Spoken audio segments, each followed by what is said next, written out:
She Slayers, and welcome to another episode of She Slays the Day podcast. I am your host, Dr. Lauryn Brunswick. Okay, so what do we got going on? Okay, I have a not a funny story. Okay, it starts serious, but like everything ends up fine in the end. Okay. So the other night we're playing Sorry as a family, which is actually one of my favorite board games. And we hear this big loud crash. And what the hell is that? I'm like, Kirby, go check. So he goes outside and I keep playing Sorry. And I noticed a couple minutes later, like, oh, he never came back in. So I go outside and I see he calls like, Lauryn, come here. And there was a crash on our street. So we had a bunch of hail that came through our town in June. And there's a bunch of roofs getting redone from hail damage. And so there was this big construction like trailer for garbage thingy parked on our street. And this car had hit it. And so I come running up and I can see right away that like, so Kirby's on the phone with 911 and Kirby says like the driver's having a seizure or is passed out or something. And I'm like, ah, shit. So there's a girl. So I can tell her, I'll tell you what happens. All right. So I haven't had CPR training in like 1 year. And what's the minimum? 2 years, like 1 year and 11 months. So I'm like, oh, damn it. Okay. So they're both teenagers. The girl in the passenger seat is crying, but conscious. Somebody else had already like lowered him, the driver, back. So he's still in the car seat, but like kind of lying flat. And so I go up and, I'm like, is he breathing? Like, and the person is like, yep, he's breathing. And I'm like, okay, going through my head. I'm like, oh, what? And I'm like, oh, stabilize his head, right? Like, this is what we're supposed to do. You're not supposed to move him. Did he break something? Okay. So then this other, like, people are starting to come in the neighborhood. And so this new guy comes and he's like, this is all like 10 seconds. And he's telling the person who I just said to like stabilize the head, like to stabilize the head slightly differently. Whatever. I thought she was doing a fine job. And she goes, yeah, I know, I'm a nurse. And he goes, well, I'm an EMT. And I go, well, I'm officially stepping away from the situation. You guys seem like you have it in hand. And by the way, so the kid, okay, so I ran inside at this point. Now, by the time I'm running inside, ambulances, police, fire trucks, all coming. And Kirby's like, still talking to 911. I go inside to let our girls know, like, hey, just stay inside. It's okay. Everybody's okay. And grab shoes for Kirby. By the time I come out, the driver is running around the car from the policeman, like, and the policeman's like, Trey, you don't want to do this, buddy. And I'm just like, so I get up to Kirby and he's like, the police officer recognized Trey right away. And Trey is now seemingly fine. So anyways, the point is don't do drugs, kids, and drive down a street where you can't see trailers. No, the real point is I used to I graduated chiropractic school when I was 24. And I feel like I had this like chip on my shoulder of like, I'm a real doctor. And now, like over time, it's just kind of one of those things where like it used to be if somebody got hurt while Kirby was playing baseball and they like went down, I would be like, I am like gonna handle this and I will be so significant and people will see how good I am at being a chiropractic doctor. And now I'm like, oh, good. A nurse is here. Thank God. Because I don't deal with this shit. Like, knock on wood. This is fake wood I'm knocking on. But like, I have had one kiddo pass out in our clinic. And it was like when this school group came to like shadow the office, and this kid watched me adjust another person, like a patient, and he passed out. And so like, but other than that, I have not had to deal with CPR or like emergency situations. And like, I've done the CPR training, obviously, but I'm still just like, these people, these nurses, these EMTs, like, yes, you are here. And I am so thankful that you're here. Here's my card if he hurt his neck and needs a chiropractor on Monday. No, I'm totally kidding. I don't have business cards, nor is that my ideal demographic. Trey, not judging, just saying I don't do car accidents. All right. What else is new? I finished my speech so next weekend, if you are listening to this impromptu time, good job. Proud of you for being Johnny on the spot. I am speaking at the WDC, and they told me like a year and a half ago, a year ago, like, yep, I'll speak. And they're like, all right, we want you to speak on becoming a chiropreneur. And I'm like, hell yeah, I can talk about that. And so then like a couple weeks ago, no, it was like a week ago, I'm like, okay, what am I going to talk about? Because like I can talk about a lot of things for a long time, very well. This is a skill I have that I have developed as a podcaster. The fact that I'm a verbal processor and I have lots of opinions and it takes me a long time to tell a story, all does well with this. So I'm not worried about being able to get up there and give an hour, but in an ideal world, it would flow well and there would be really strong takeaways. So I'm like, okay, it's starting to like put pieces together. And I'm like, so guess what, guys? Good news. I finished it today. I have a solid like 12 days to practice this thing, which I've learned you can't really practice an hour-long speech. That's what's hard.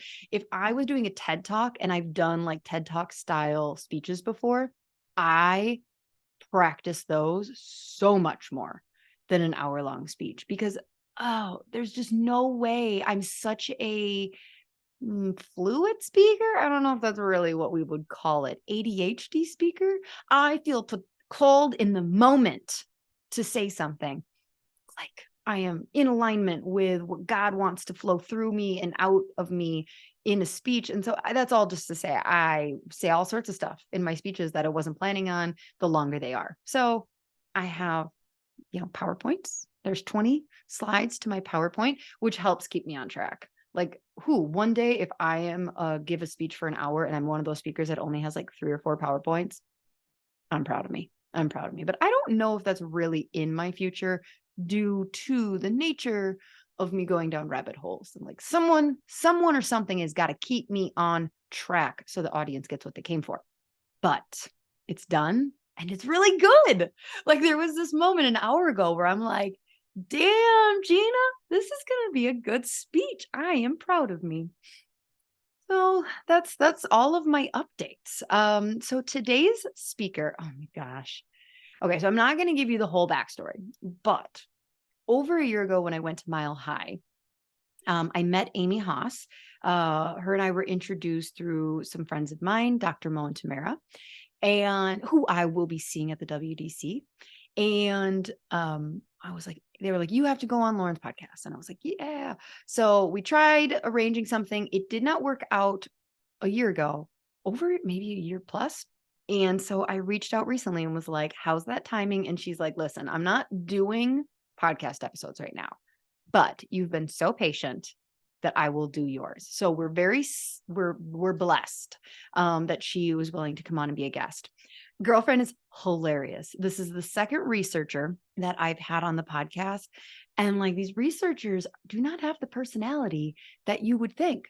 So like getting this woman to give me a bio was like pulling teeth. It was hilarious. She's like, no, let's break the mold. My bio is boring. I don't want to talk about that. I'm like, listen, Amy, people are going to have questions about you. So here's what I can tell you. She loves puzzles, and to her, chiropractic is a puzzle.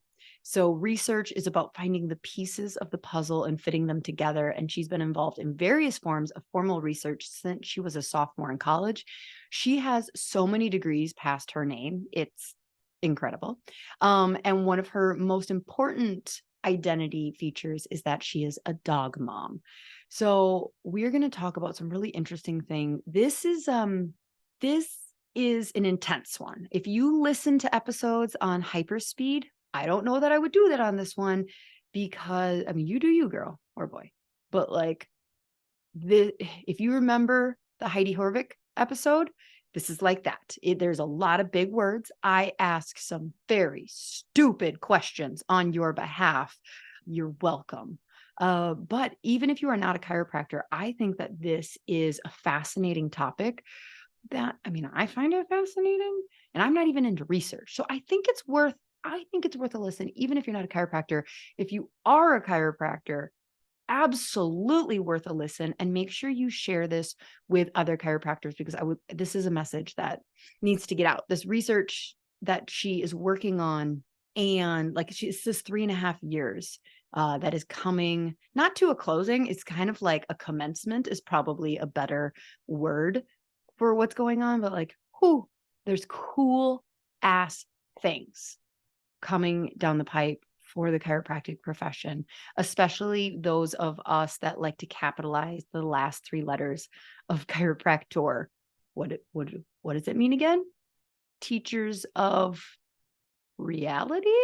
What what is the tick? Teachers of innate chiropractic? That's the tick, right? Some of you don't even know what I'm talking about, because you probably went to the same school I did and you're like, I don't know, we never capitalized tick or tor. It's what the subluxation based doctors do. I'm trying to learn and keep up at a frantic pace. So take a breath, connect with ourselves. Let's make sure that brain is on today. This is not a passive episode. This is an episode where I want your brain just open like a sponge to just absorb what she's going to be talking about. Some of us are really into research, and some of us are not so much, and that's okay.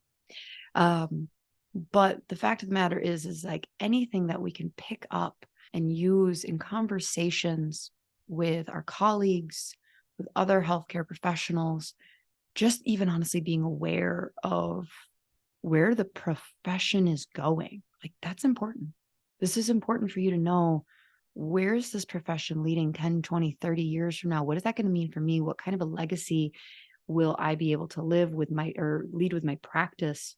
These are important conversations, and I am honored to be able to hold this space for Amy. I do very little talking. She does a lot of explaining, which is fantastic, because we don't get a lot of researchers, out of their lab. So I am grateful for this conversation with Amy. I want you all to imagine just sending her so much love and light towards the research that she is doing, as well as the other researchers that she brings up. And if you find it in yourself to support the research in any aspect, $10 a month. Towards the end, she will mention a link, and we'll have that below in the show notes for you. Anything can help. For those of us that are not into research, even more so reason to be putting your dollars towards other people who are, because we are all going to benefit from it. In your name we pray. That wasn't really a prayer to God. He was listening. He's always listening. Okay, people, without further ado, here is my episode with Dr. Amy Haas. Enjoy.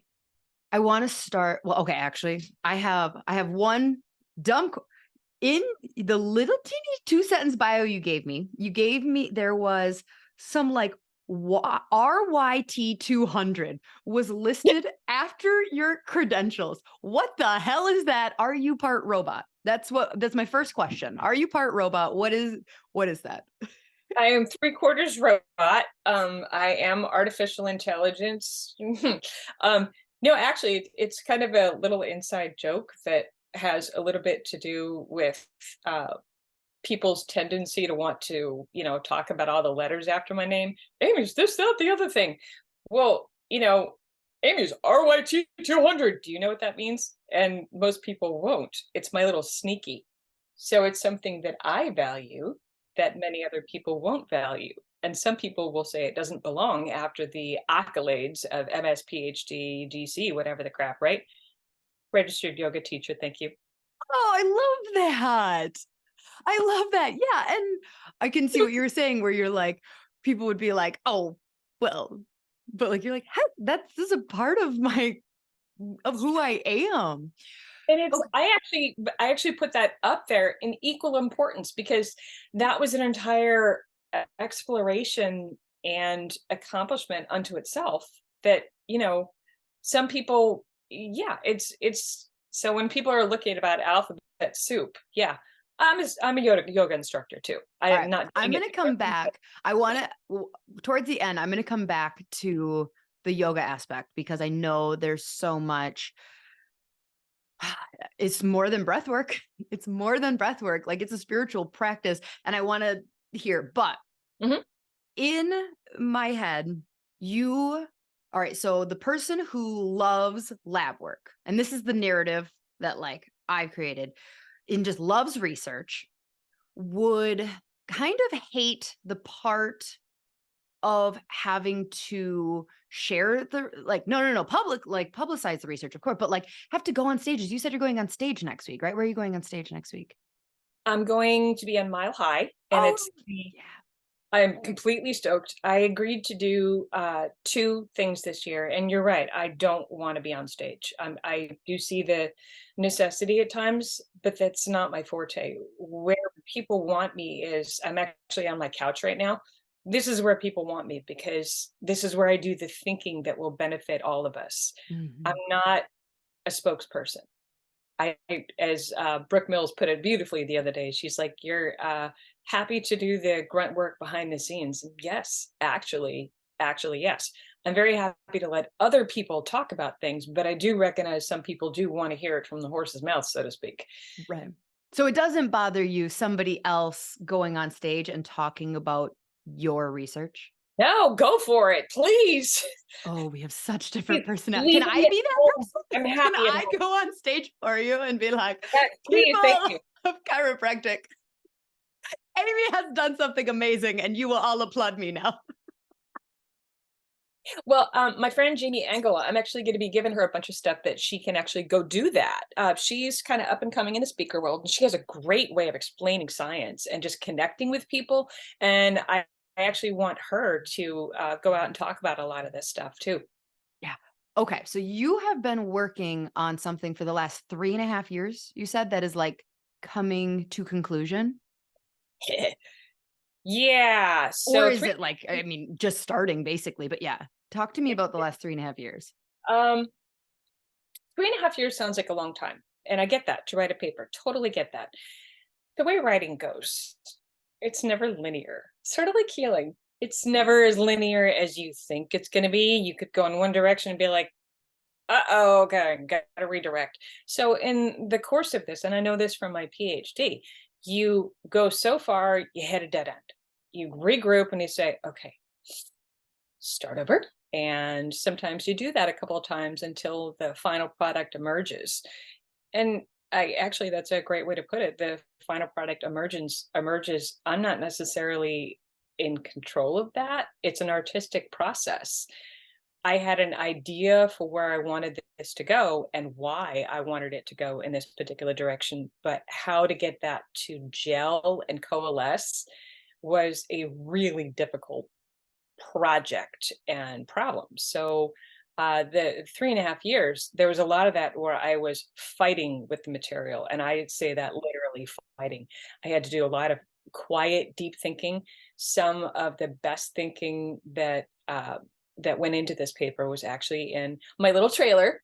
You know, I have my little barefoot trailer. I was on the coast of Maine at a place called Wolf's Neck, and I was finally able to put everything from the practice aside. I was finished, I had just done Sherman, which was the other thing that I talked this year. And so I was still trying to, there was a couple of concepts that I was getting to mesh. And I sat there with my 2 dogs, and all of a sudden my brain was able to get very quiet. And what emerged was actually better than I had even conceived of. So there's a creativity, there's a downloading that happens here. And I kind of joke that do you remember Dave Russell? He was a chiropractic researcher. No. He exited stage left a couple of years ago. He was a friend of mine, and I respected him and appreciated him so much. So sometimes I feel like when I get these downloads, it's actually Dave saying, Amy, we had some interesting conversations where he would smack me upside the head and be like, have you thought about this? In his, uh, Australian accent as it is. So this came to me as I was on the coast of Maine. And all of a sudden I was like, okay, this is how the 3 complete story arcs fit together. in a cohesive whole. So if I were to go back and say, why did I do this? At the beginning of the pandemic, we got beat up pretty good as a profession. And unfortunately, a lot of that beating centered around a particular word and claim that some people made in all good intentions. And I get that. And that word was boost. So let me take a minute and explain what I knew then, what I knew now, what I know now, and how we can move forward from that. From a philosophical standpoint, from straight chiropractic philosophy, we don't boost anything. Oh, shit. Okay. I'll stop We, saying it. was that? I said, okay, I'll stop saying that. Oh, you're all good. All right. And people really needed to think about that before they use the word. Sure, it's a good slogan. Chiropractic boosts immunity. Right. But is it true? Is it defensible? Is it consistent with our philosophy? And actually, the answer to those was, unfortunately, on really deeper consideration, no, which leaves us in a different place. How do we better express what it is that we do for human adaptability with immunity as a subset of human adaptability, rather than narrowing our focus and say, we work on the immune system? And this is that brings my perspective is coming from watching chiropractic research and other associated fields for the past, 20 years or so. We don't impact just immunity. We clearly impact the nervous system. The nervous system clearly impacts everything else, but there's more than that. The nervous system is intricately tied to the endocrine system, hormone system, and the immune system, and the microbiome. A lot of those connections are mediated by, what's my favorite cranial nerve? Vegas? Vegas, because what happens in Vegas shouldn't stay there. So these three systems, four with the microbiome, are connected by chemical mediators called cytokines and interferons and interleukins that are shared between those three systems, such that an impact on one system would be expected to elicit a coordinated response from the other system. It's like a three-legged stool. You cannot impact one in isolation and expect that to have no impact on the other. So in short, we missed the ball, but we weren't prepared at the time to make the statements that I hope I am positioning us to make going forward. At the time, we were narrow focused on immunity. The real picture should have been, how do we impact adaptability within the neuroendocrine immune super system? In other words, we needed to think much bigger. So when you said the 3 story arcs, is that what you were talking about? Neuro, endocrine, immune? No. Okay. We'll come back. One of I wrote it down. We'll come back. Oh, yeah. That's one of the story arcs, but that had to be taken in context of 2 other story arcs. One, we all know there's you and I know, there's a world of difference between spinal manipulation and chiropractic adjustment. The problem with that is when things get into the research literature, they're often labeled spinal manipulation, whether they are adjustment or not. So those terms are commingled, and that's and spinal manipulation is just like a broad mobilization to a region. Like I picture a physical therapist just like a kid walking on their dad's back. Like that's the spinal manipulation, right? Yeah. I would say yes, but there's a point in the literature that we need to be aware of. Some people can be fairly specific with their spinal manipulation. Let me repeat that. Some people can be fairly specific with their spinal manipulation. Let's say T5, looking at a blood pressure outcome, right? So here's the thing. If they're being specific, what's the difference between a manipulation and an adjustment, right? You're going to tell me, right? Oh, I almost swore. Can I swear? Oh, you can definitely swear. Oh, okay. Fuck yeah. So this is what came to me in when I was just like very quiet. All of a sudden I'm like, it's the simplest truth. It's not the level. It is the functional condition of the level. Functional. Okay. Can you explain that? Yep. Okay. The level is unimportant. The subluxation is what's important. You can bang on T5 until the cows come home, and if it isn't subluxated, you're not going to elicit a response. Got it. So sure, you can manipulate T5. Absolutely. But is it subluxated? Why the hell aren't schools teaching? So I'm gonna tell you because the entire audience knows. So I went to Northwestern in Okay. Minneapolis, and about 4 years into practice, I was like, all right, I think I need to start using the S word because I remember because I was like incorporating, I was going to start talking about the nervous system and I needed to start talking about subluxation, but I just felt like such a phony saying it because sorry to Northwestern, hopefully they've changed, but there was no, my memory is there was not teaching how to identify, is that a subluxation? We were taught to find Manipulable lesions. manipulatable. Yes. Yep. Mhm. Yeah. So what are the differences between a unsubluxated T5 and a subluxated T5? That's where the research comes in. And it's actually many investigators, including Dave Russell, Chris Kent, Heidi Havoc, so many people have put in a ton of work to setting up the framework for us being able to objectively identify what are the characteristics of a segment that bears vertebral subluxation, such that when we do a specific adjustment directed at that vertebral subluxation, the outcome indicators resolve, indicating resolution of the vertebral subluxation. I want to make a distinction there. We are correct. We are delivering an adjustment. There's a fine point. Whether we are correcting the subluxation per se is a different story. We are delivering an adjustment and we are seeing outcome indicators that are changed. Because you and I both know, do we correct the subluxation? No. Really, we deliver a force and then the body corrects the Mhm. subluxation. So we need to tweak those words a little bit and talk about rather than, and I do it too. I do it. This is a thought process that is always evolving. I'm always learning. And if I could be wrong, we'll get back to that too. Well, She the could be paper, wrong. I absolutely. Probably is not, but she could be. So you want to know one of the most intimidating things I've ever done, Yeah. or not? I was intimidated by. And mind you, Chris Kent is such a wonderful human. He and I have just sat there and shot the shit for the longest time. He is such a nice human. He's also one of the most brilliant people I've ever met. And my understanding of subluxation is based on things that he has explored and written over the course of the past couple of decades. So my paper on research in chiropractic theory and subluxation theory is currently being red pen edited by Chris Kent. That sounds scary. I hope I didn't fuck it up. We'll find out. We'll see. You If I have just one person to correct you whatever I just don't have angled, it's him. Mhm, mhm.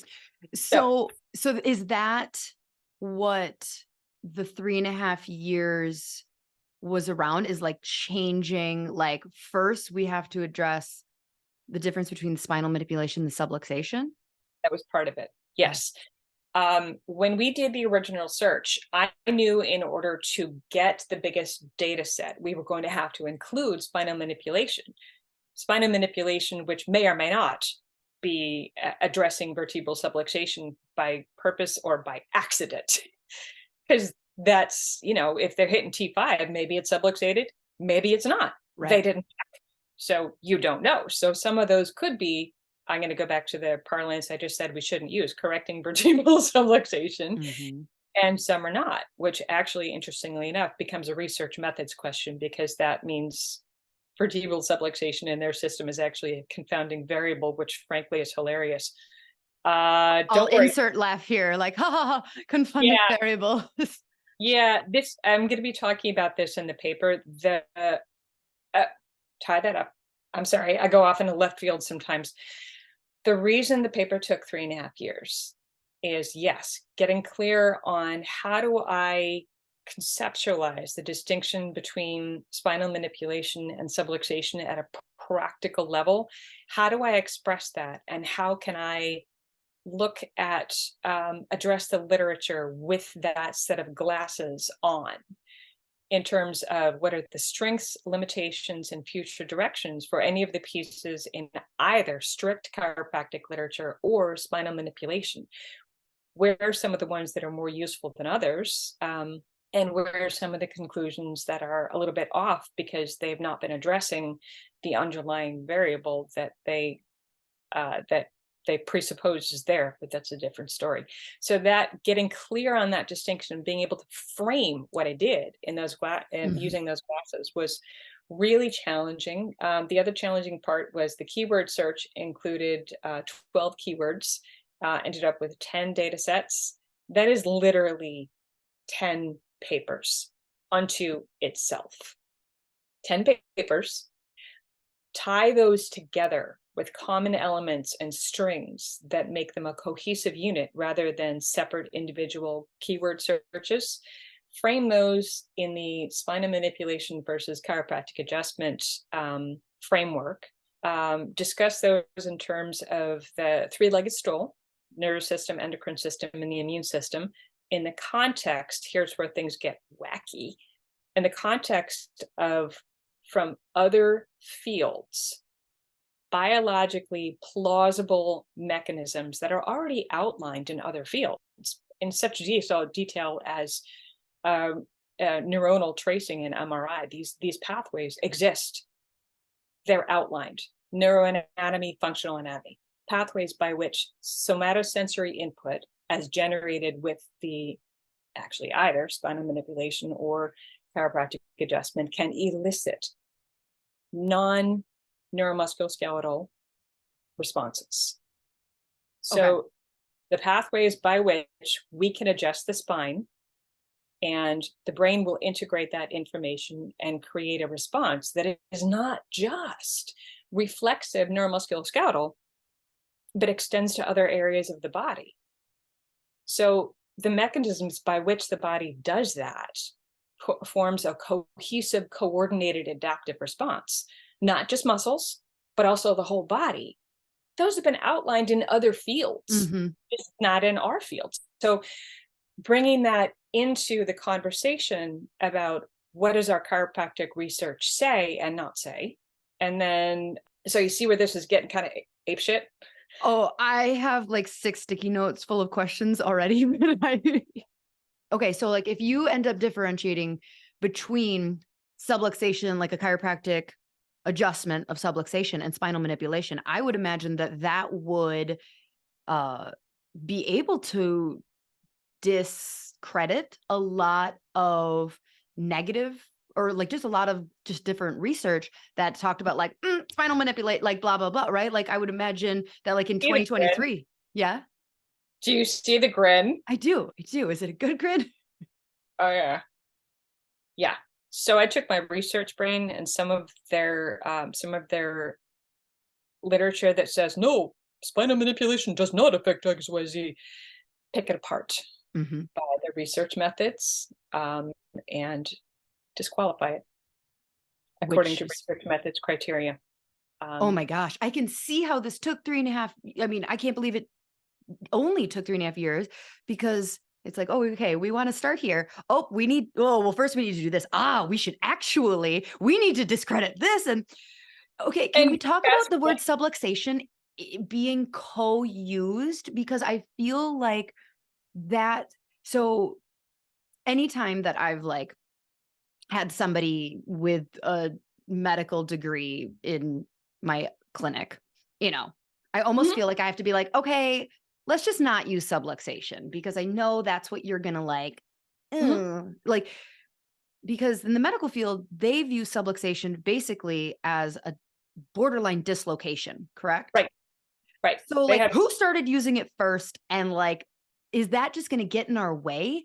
Like, do mhm, do we yes. also have to prove like, no, we're sticking with subluxation and you're using it wrong? No, we just need to differentiate. Theirs is generalized subluxation.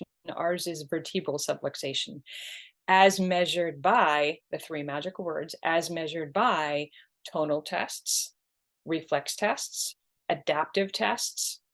So that's what a lot of our research scientists have in chiropractic have been doing is outlining the not just one test or another, but the array of tests that helps us to indicate that vertebral subluxation per level is present and that those findings diminish or abolish after that chiropractic adjustment. So that's how we can differentiate vertebral subluxation, and we have to use the words vertebral subluxation.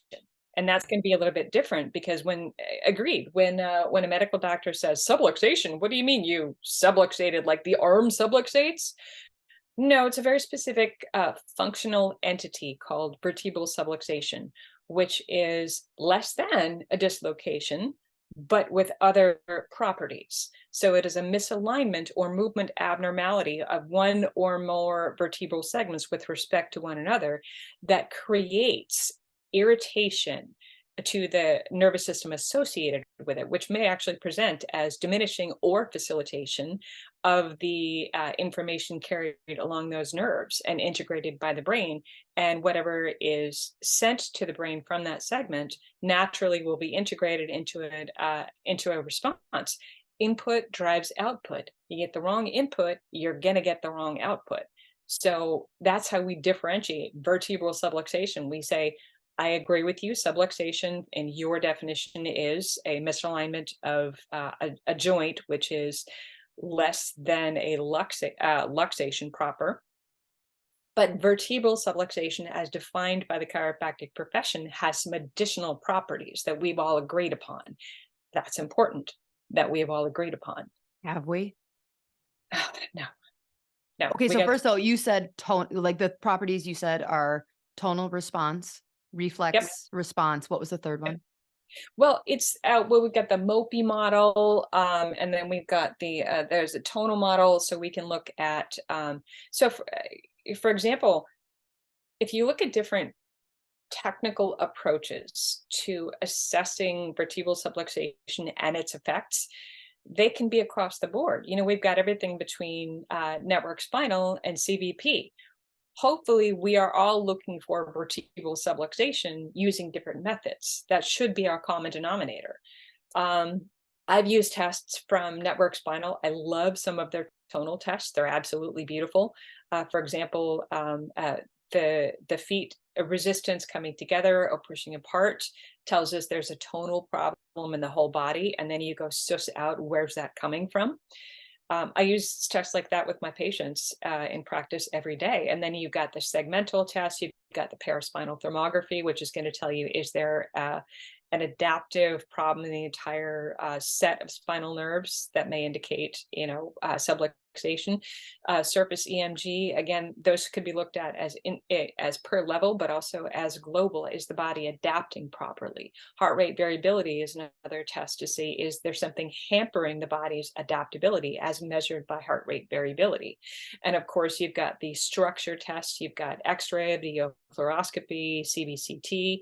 All of those can show the physical component of vertebral subluxation. But as you and I both know, you can't measure subluxation on an X-ray.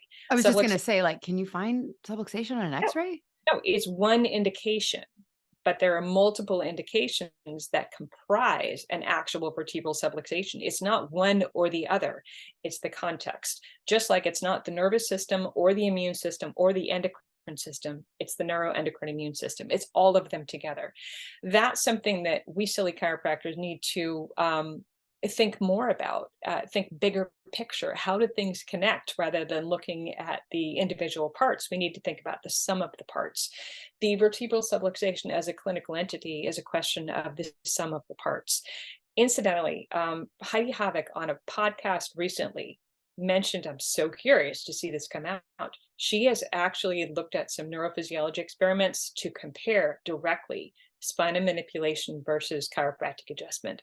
So curious, right? I'm so curious to see how she did that and what she came out with.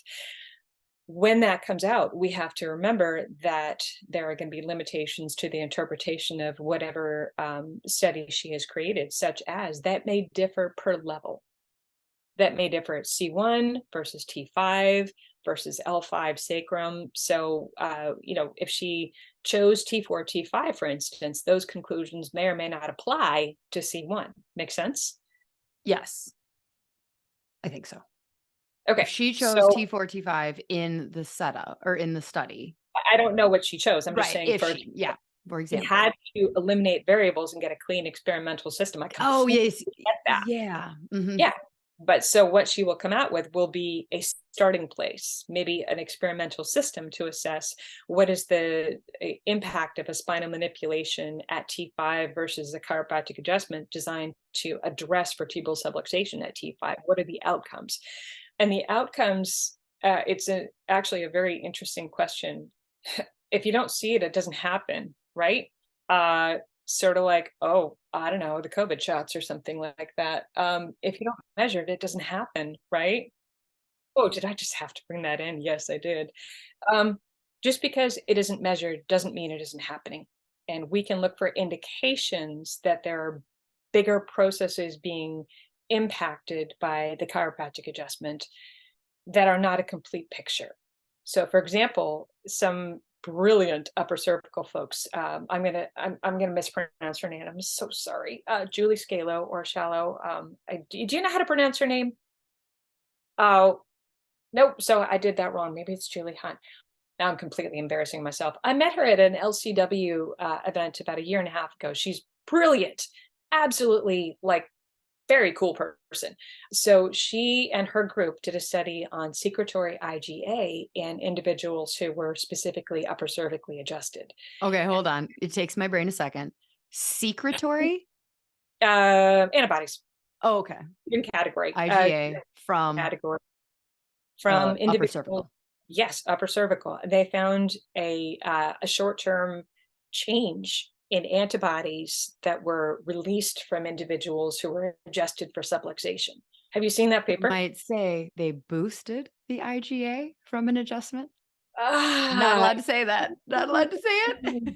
well, here's the thing. Do you know you boosted or what is boost really? Is boost functional? This is like a little boost. See, this is the hard part is we've got the researchers and then we've got the salespeople who were like, it's a boost. So did was the level of IgA affected immediately?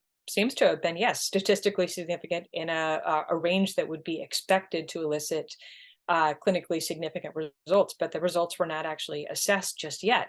So what does that say? We have to look at that carefully and say, here's what the conclusions say.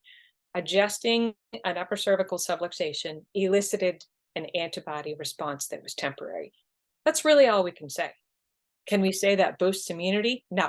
There Come were no on. no, we can't. Well, we could that would be overreaching the evidence and extrapolating a conclusion and that so no one measured did the patients over time get sicker or were they better? Mhm. That would be the only way we could make the conclusion that this adjustment designed to correct vertebral subluxation elicited a clinical outcome. So we don't have that yet. I can see why chiropractors just get murdered when we start playing this game that was I don't know who started research. Like who's like I was medicine start research? Who started that? You Well, know, and so how do we communicate it? How do we Mhm. know what we can and can't say? And that's a matter of being very careful of not saying too much. When chiropractors were making direct claims that getting adjusted would prevent COVID-19, that was problematic Mhm. because as much as they knew that in their hearts, and theoretically, I don't disagree, they did not have the depth of evidence to defend their statement to those who wanted to discredit them. That's the third level of the paper is I've told you about the other story arcs. This is the overriding story arc. One mistake that we made a couple of years ago was not recognizing the distinction, very important distinction between evidence-based care, evidence-based medicine, and evidence-informed decision making. What is the difference? Evidence-based care requires you have RCT level evidence. Oh, which we don't have, right? Like that's the kind of research like we really don't have. We have a couple. Okay. We have two or three that are the blood pressure study and then Julie's study. Those were really beautifully done. Two studies. Hmm.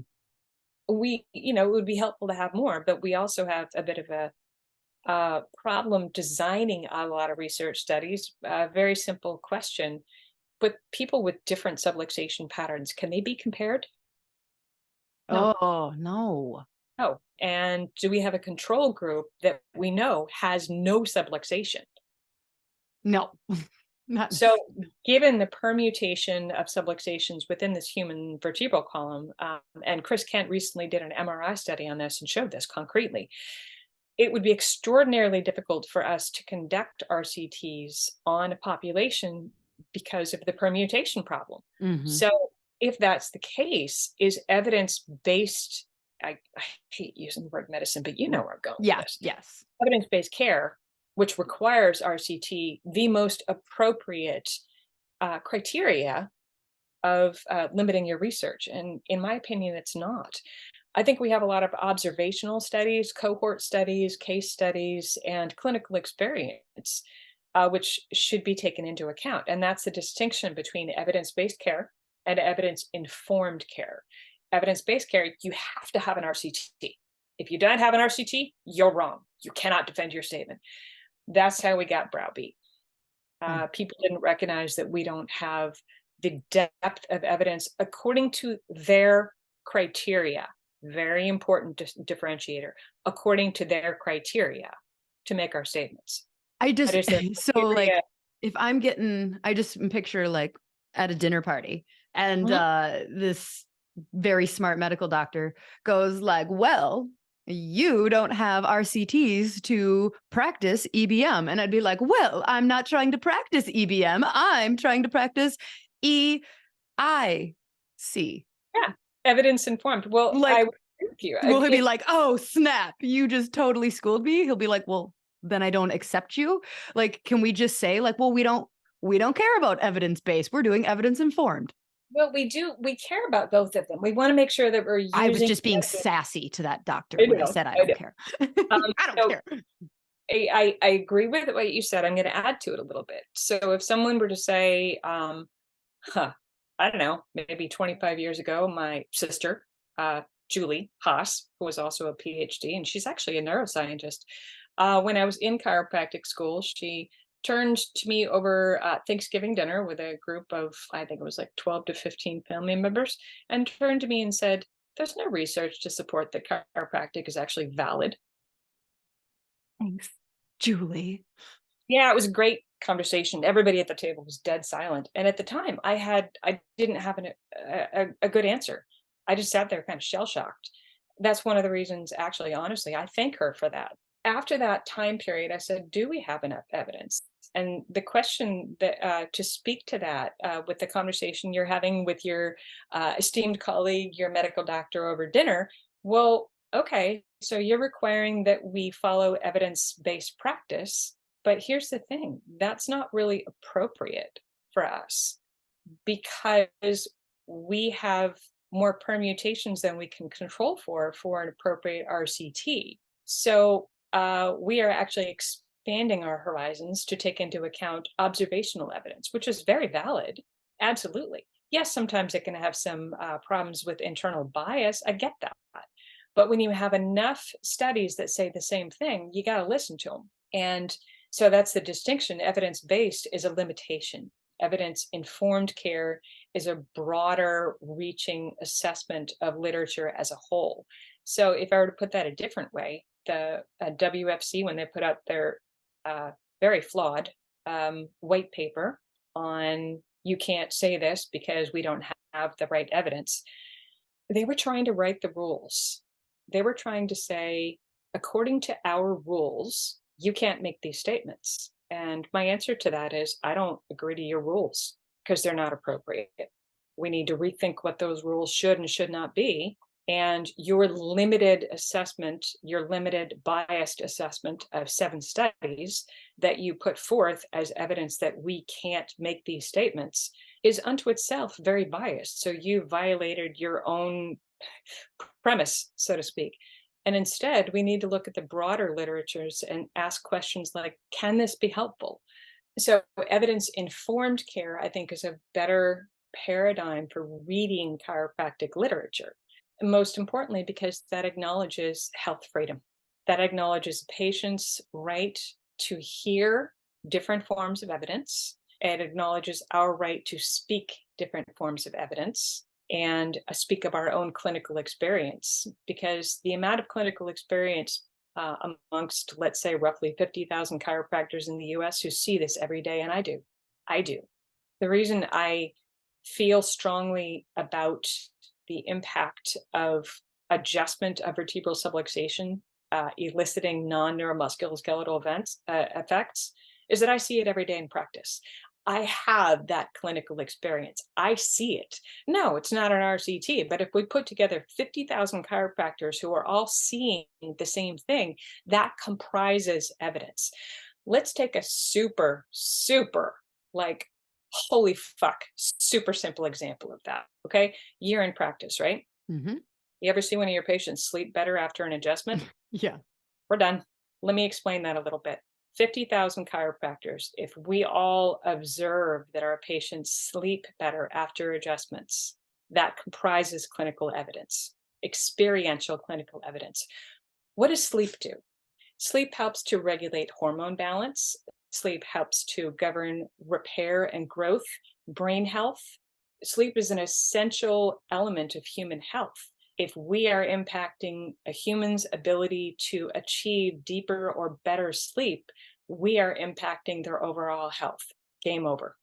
So then why isn't it game over? Because if you sent out an email to every chiropractor in the world and said, yes, no, one question, have Mhm, you observed this? Yes, mhm, no, you would have, you know, mhm, 48,000 yeses mhm. and 2,000 jerks who are lying. But no. And We're then, so like, then why not isn't it done? we're not adjusting people. Right. A great question. And my answer to that is, what would happen if we had 50,000 published case studies? Research is a language. Have you ever done the Landmark Forum? No. Oh, but I've heard of it. Okay, so one I've of done a the lot of shadow work. So, okay, yeah. So one of the learning lessons from the Landmark Forum is that language is an agreement unto itself.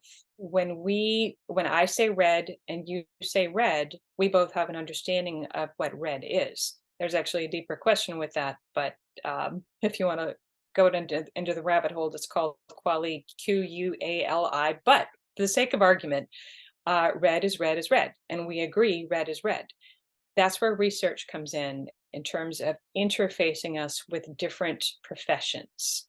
We can say chiropractic helps health, but unless we put it into a language that can be used as currency with other professions, psychology, general medicine, pediatrics, unless we create our experiences into something that can be served out as currency that makes agreements between our profession and other professions, which interlocks us with their definitions. What is sleep, for instance? Until we do that, it's he said, she said. That is the importance of creating and publishing research in a nutshell. Until it's in an agreement, verbal, on paper, or these whatever you want to call it these days, it doesn't really exist. Does that make sense? yes. Were EBMs set up as, so because they're like the gold standard, right? Do you feel that that was idealistic, or do you feel like that was kind of established to keep, and I don't think chiropractic is like you throw acupuncture, you throw Reiki, you throw breath work, like not to put chiropractic on nearly the same level, but like, do you feel like EBMs were set up to guard and protect pharma? No? Nah. Okay. Was just kind Uh, of like this seems like what we should use as our standard. And now as we're learning more about everything. I would believe as a researcher that EBM was set up to normalize things so that doctors knew what to do according to the best evidence. Unfortunately, like so many things in this world, it's morphed a little bit, and EBM is not Sometimes it's used for to establish, okay, now I know according to literature, this is the best thing for you. So this is what I'm going to present to you. That's how it's supposed to be used. These days, how EBM is used is more like, oh, there's no evidence on that. You can't Mm. do it. It's Mhm. used as a, a big stick or, something to limit people's options. That's why the practice of evidence informed practice has started to rise. And there's a pretty big discussion in the philosophy of healthcare field about the actual difference between evidence informed practice and evidence based practice. And as it is with anything, the bad guys are trying to subvert the evidence informed practice verbiage for their own use. For example, the WHO now uses evidence informed practice. Mm. Do they really? Do they really? Do they really? Do they really? Really? Really? No, they've taken over the verbiage. That's its own form of war. If we collectively as chiropractors said okay, so what I'm trying to like paraphrase or like regurgitate back is like, did you say that if we say the right words of what a chiropractic adjustment is doing to the body, Mhm. that other professions, psychology, neuroscience, pediatrics, would go, oh, that's what you're saying it does. I now can accept you. Because like before we are like, there's pressure. It's a pinched nerve. It's like a bent hose and like all of this stuff. And like, so are you saying like, if we change what we're saying, we're doing, Clarify, yeah, yes, refine, refine. then they might, not that we care about their acceptance, but like maybe we do, they might not fight chiropractic so much. Maybe they wouldn't pigeonhole us so much. As someone who came to chiropractic from the outside, as someone who came to chiropractic from the allopathic paradigm, as a research scientist, I know the questions people have about chiropractic when they have not been introduced to it properly, because those are the questions I had myself. The first time someone told me about a pinched nerve, my brain and my understanding of neurophysiology went, "Really? No, no." And it's true. 95% of subluxations are not a pinched nerve. It does happen, but when you're explaining it, the bone crushes the nerve. And what happens to the nerve supply to the heart if it's crushed? It dies. Okay, well then everybody with subluxation would be dead. Anytime that we put forth something in all best intentions to simplify or make it accessible or easily understood, but we put forth something that is not completely defensible or true, we're disqualifying ourselves. Let me repeat that. When we are not accurately representing vertebral subluxation and its correction of something that is biologically plausible with measurable outcomes that are consistent with biology, we are disqualifying ourselves and our entire profession. I hate to say this, but I will. We look like fools. Right. Yeah. It's so, so unfortunate because what we have in this profession is something so beautiful.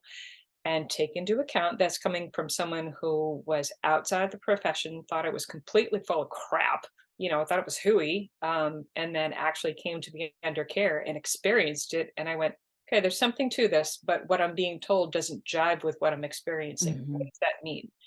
you know and then this whole exploration over the past 2 decades of having a better understanding of what is vertebral subluxation, what is happening in the body when we deliver chiropractic adjustment, what does that actually mean on a practical level?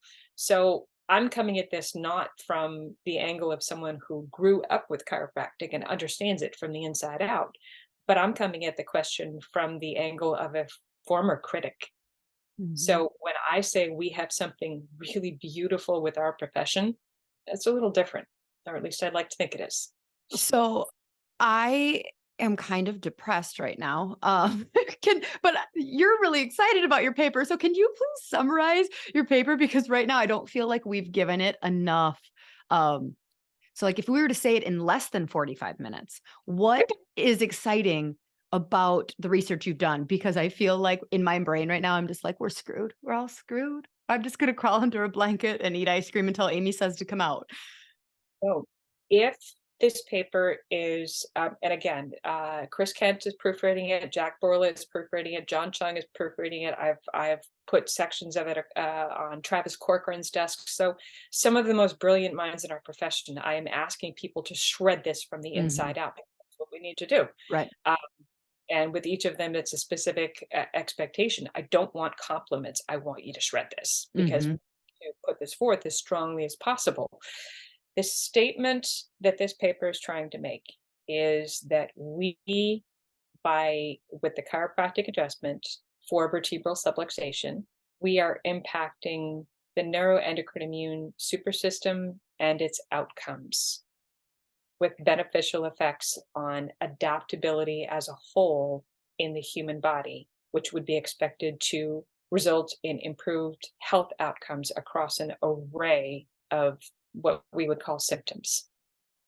That was So beautiful. I even understood what you said. Good job. cool. So it's the purpose of the paper is to reposition us, to get us out of the pigeonhole that we got Mhm. stuck into when someone said chiropractic boosts immunity. That was unfortunately, it was the best we could do at the time, and I get that. And when you know more, you do more. So now, what I'd like for us to think about is instead of we boost immunity, how about going back to we restore or enhance adaptability within the entire neuroendocrine immune supersystem as measured by blood pressure, heart rate variability, cytokine mediators, immune system mediators, and sleep. We have So out. specifically those 5. You weren't just like, cause like Oh, listen, like, there's more, right. but those are the ones that I outlined in Will the you say them paper. again? Blood pressure, cytokine mediators. Can you? Okay, don't make fun of me. I'm not. I'm not. What's a cytokine do again? Is that So, such an idiot? oh, no, this is a different field. Stop I yourself. passed boards on the first time and then I never looked back. Yeah, that's totally cool.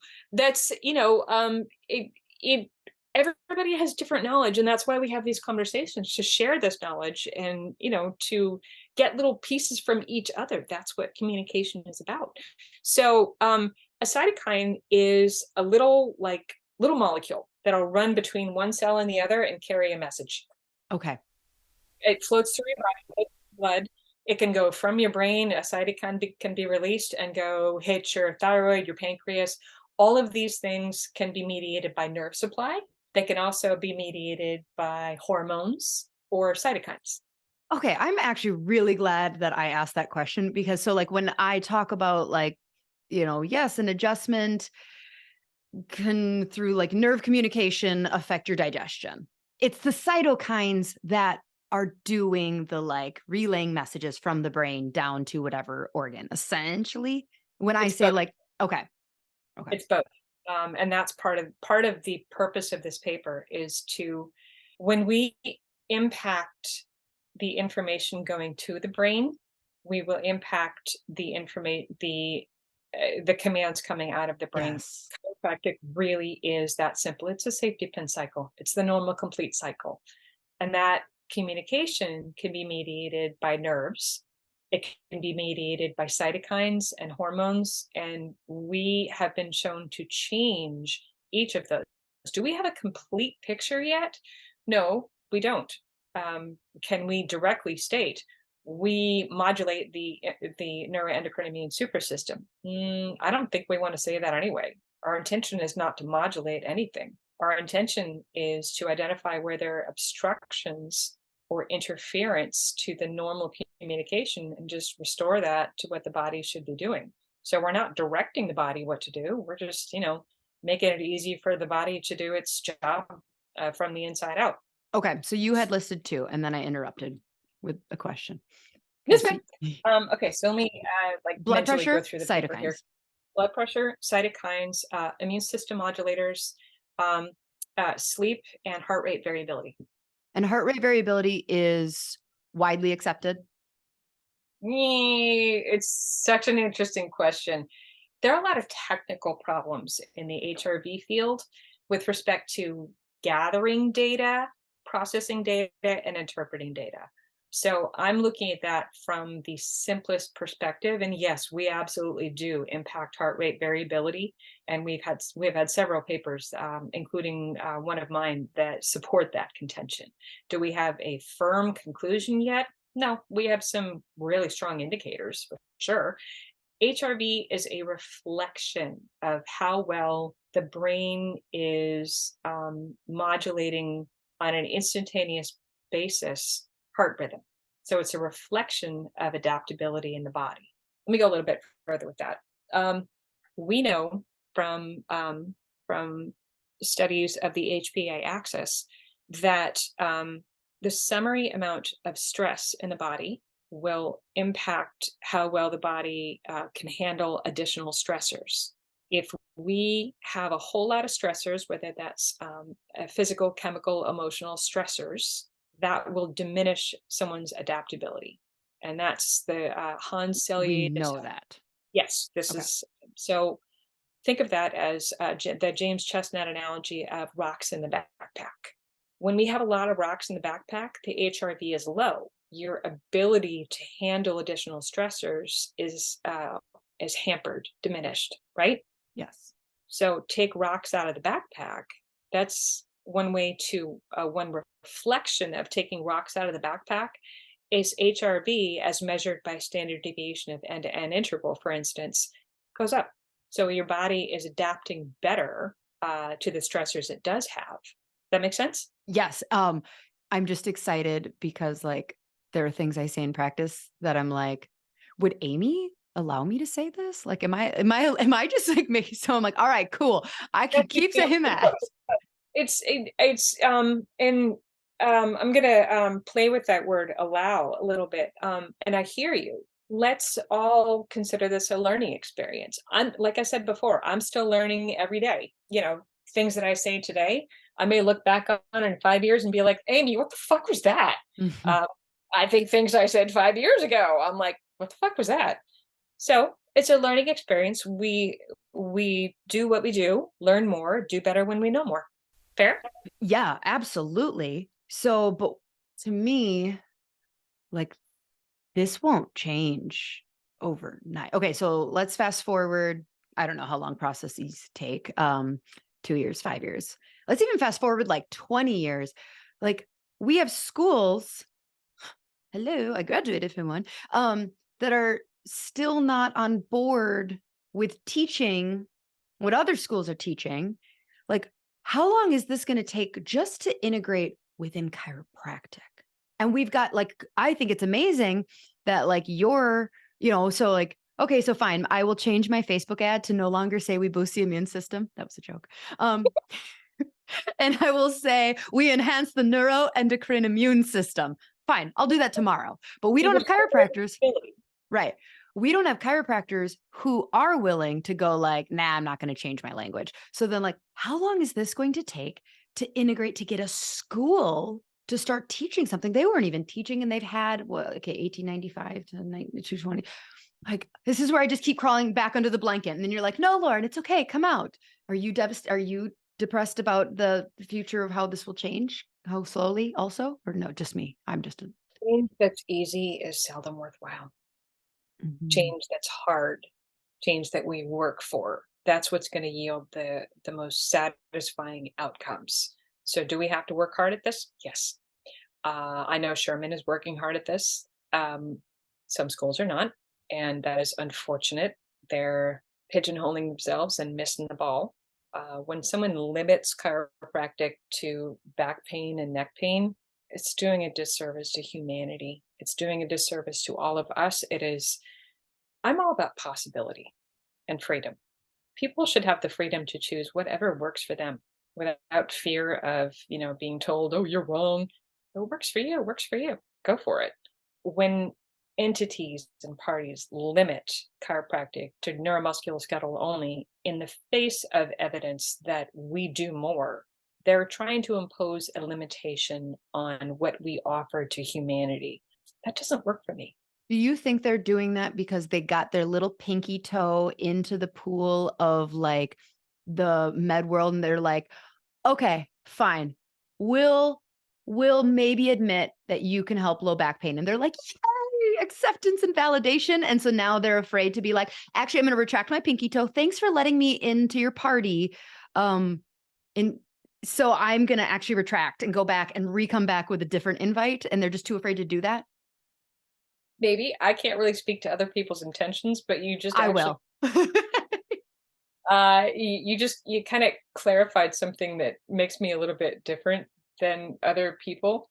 Am I looking for someone's validation, someone's external validation, to someone to tell me that I'm right?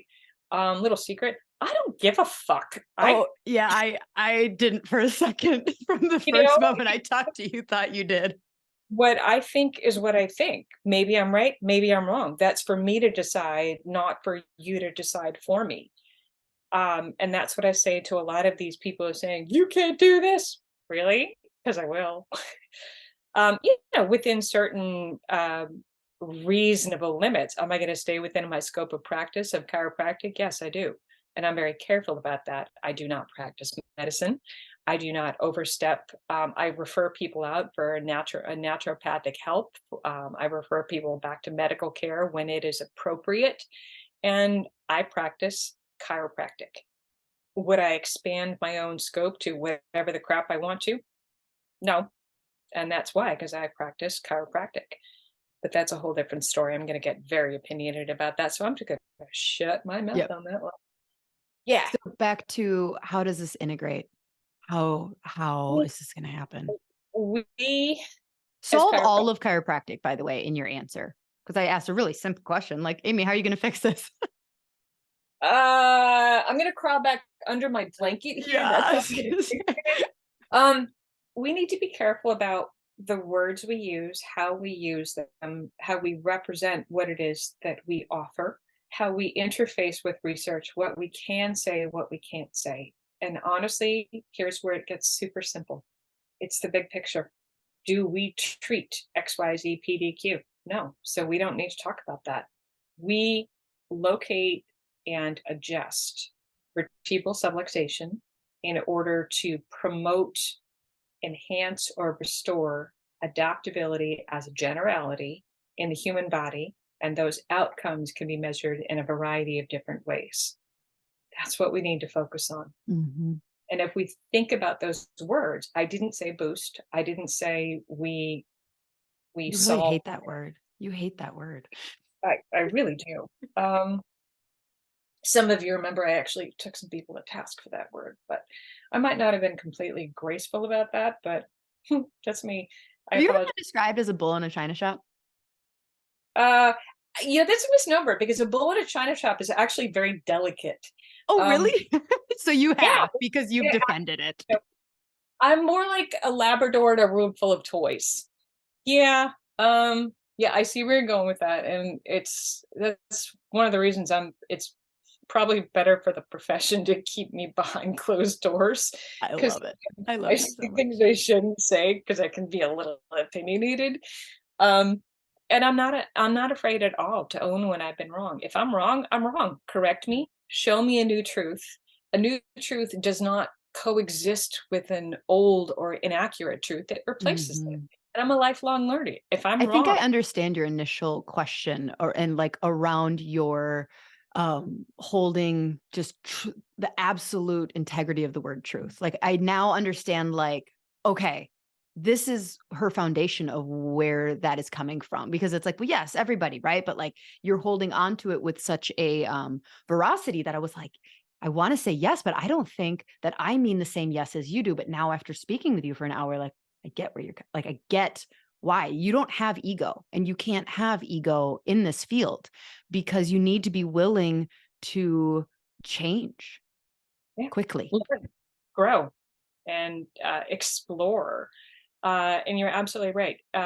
Truth freedom and integrity are absolute core values for me. And ego has no place in any of that. That's why I've been free to, I actually set myself free a long time ago to explore whatever my nose sniffs out. You always try to have an open mind about things. Actually, there's a funny story. It's not one day or the other that thought process started to bloom. Actually, Landmark was very helpful for that, for sure. Funny story. When the day I decided to consider becoming a chiropractor was not what anybody would expect. And I was 2004, and I was sitting in the Joshua Tree, and it's a little sports bar in Somerville outside of Boston. I was actually waiting on a blind date.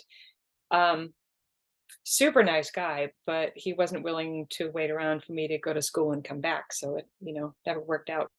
So I was sitting there at the bar waiting for my blind date, drinking a Harpoon IPA and waiting for the game to start. That was the American League Series. That would have been the Red Sox and the Yankees. This is 2004, Ooh, the big Yankees. year. It was, I think, game six. So we were all on our toes going. Sounds like a great first date, by the way. Like neither one of you really wanting to pay attention and just being like, oh, sorry, what did you ask? So it was such an amazing experience to be in the bar that night because it was like vibrating with Yeah. energy. Oh, yeah. So fun. Because we hadn't taken a World Series, and this was the ACLS. So, but it was still the precursor. Because once we got to the, I believe it was the Cardinals that year, we were like, okay, you're done. We already killed the Yankees. So, Mhm. getting past the Yankees was the big step. And Oh, so I'm a Twins fan, so you don't have to talk to me about the problem of getting past the Yankees. But yes, okay. So keep going. This wasn't the point of your story. So I'm sitting at the bar waiting for my blind date, and I had a Harpoon IPA, which loosened my brain just ever so slightly.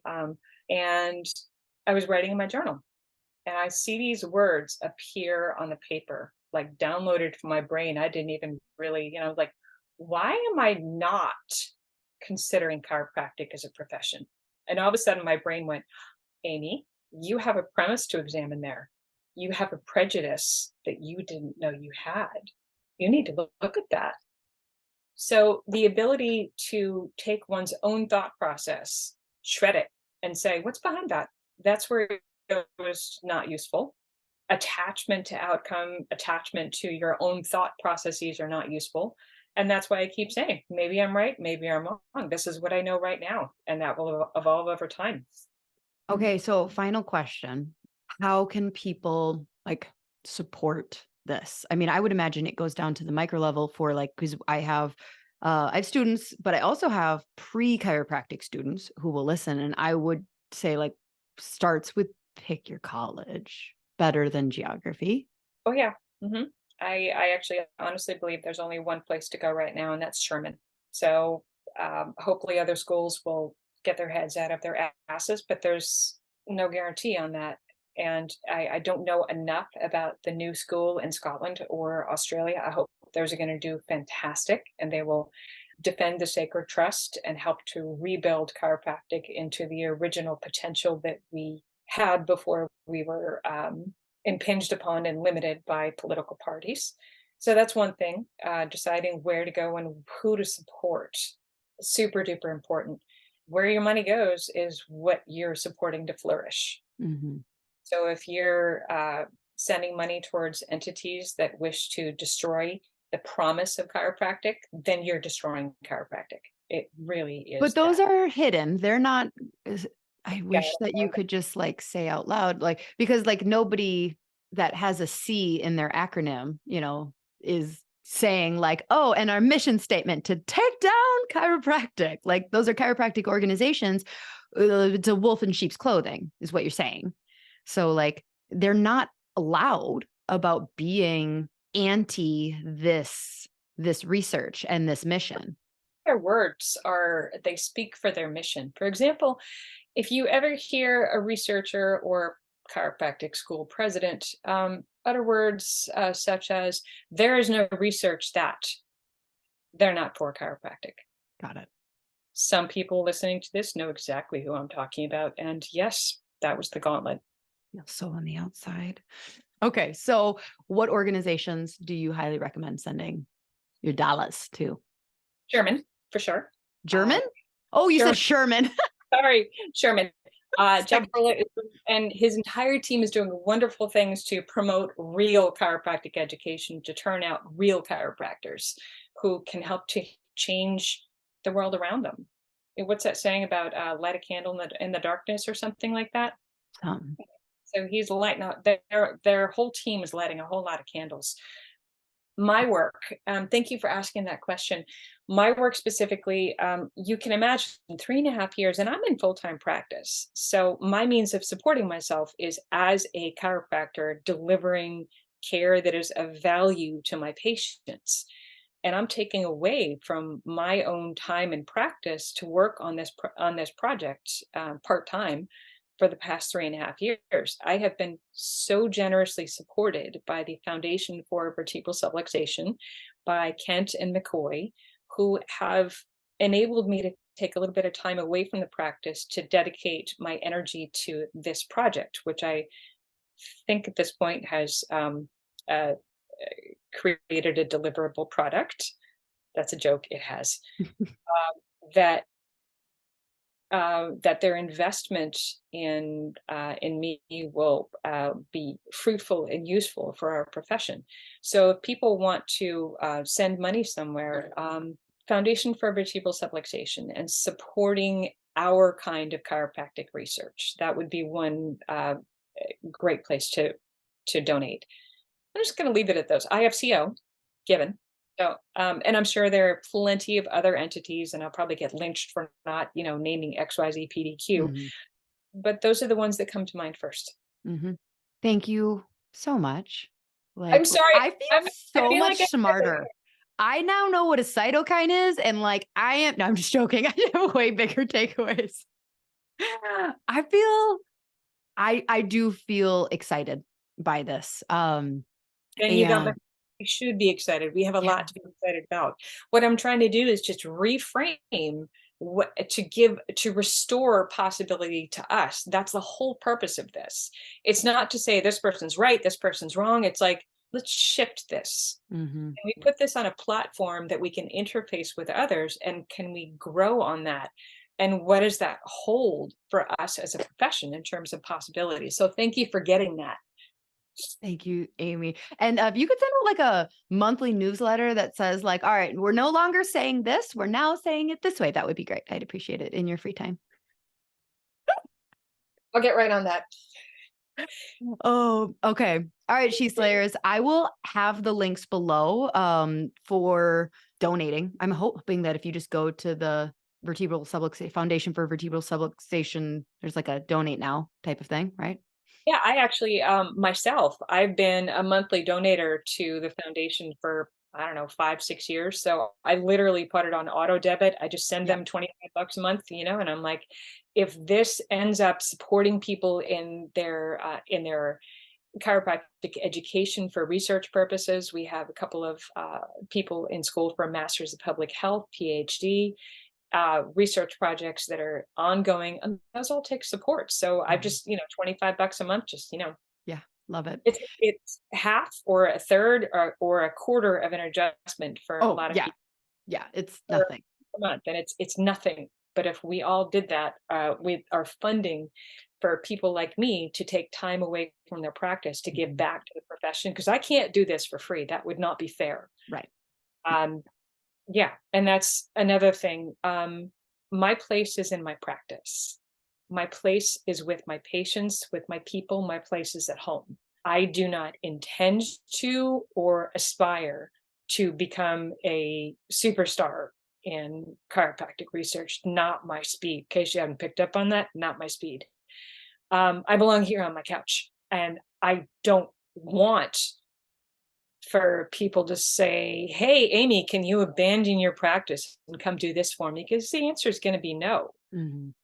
Um, so I want people to just kind of know that there are many brilliant people within our profession who together we can all make a big difference. And I just hope people will understand it's not okay to overwhelm me with Amy do this, Amy do this, Amy do this. Back So the fuck off, people. I'm a wicked introvert. And like I said, I do my best thinking completely quiet. That little place on the coast of Maine where I had no interwebs. I had my document downloaded. So I'm sitting there like, I got nothing to distract me. I got a dog here. I got a dog here. I got an ocean breeze. All right, brain, do your thing. Love it. That's where you want me. Yep. I love that. Thank you again so much for your time. I'll have the links below. I know that you're not doing any more podcasts after this, so like really, really appreciate it. She By Slayers. the way, thank you for waiting so patiently. Oh, What's been going on behind the mhm. scenes. And thank you for your help with that. And yes, this is the only podcast I will be doing on this subject for the foreseeable future. So this is it. I have a Facebook Live I'm going to be doing with Dr. Brooke Mills, but that's on concussion awareness. Um, yeah, that's a whole different story. So that's the only other piece that people are going to be able to access. But aside from that, I'm going to be kind of behind the scenes where I belong. Awesome. Oh, if you say Thanks so. for waiting for this. Yeah. All right, She Slayers. Until next week. Bye.